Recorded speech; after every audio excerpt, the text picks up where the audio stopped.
Hi, this is government reporter Brian Boudreau for Norwood News. I'm down in Town Hall today with Public Health Director Sigalle Reiss. Sigalle, how you doing? I'm good, thanks. Good. I wanted to talk to you today a little bit about the flu. I know there's a lot going on in the media. So what is your take on the flu and the flu shot this year? Sure. What I always say about the flu season year to year is there's always inconsistency.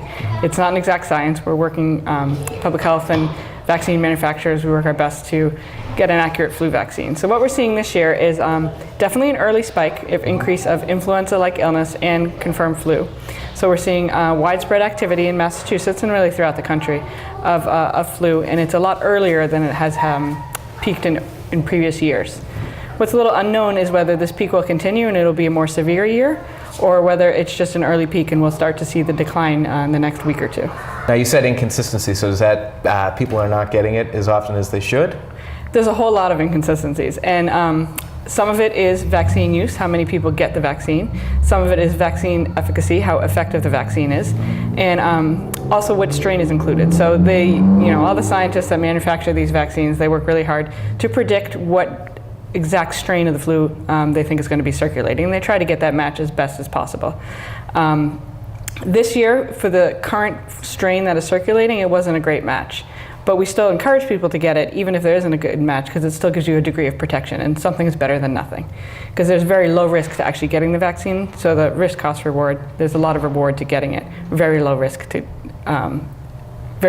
getting it, high reward. Okay. Even if it's just a small amount of protection.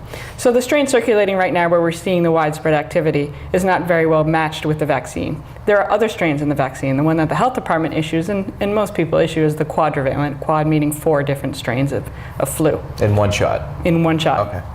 And I do want to stress that with people that if they do get the flu vaccine to request a quadrivalent. Because it is more protective against that third. There is trivalent out there with obviously 3 strains of flu, but most commonly everybody uses quadrivalent at this point. But my point being that just because one strain is circulating now, there might be another peak with a different strain that the vaccine might have better protection. Everybody's body's different, everybody's immune system acts differently to the vaccine, so they can't say exactly how effective it is for you as an individual, but they can, as a population-based, determine that unfortunately it wasn't a great match this year for the strain that is currently circulating. But there are 2 things. It can give you any little bit of protection is useful, and also if you do get the flu on the vaccine, it might be less severe. Right. So that's the way it protects you. And like you said, something is better than nothing. Exactly. Now, where would you go to get a flu shot? Sure, so we offer the flu vaccine. We usually start in October, and we usually run out of vaccine by Thanksgiving.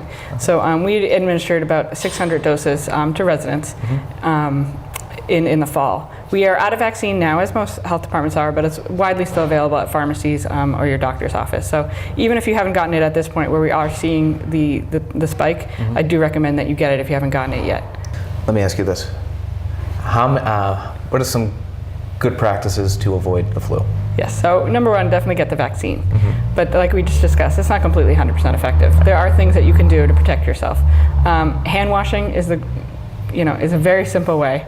Proper hand washing as often as possible to protect yourself not only against the flu, but other communicable diseases that transfer from people to people.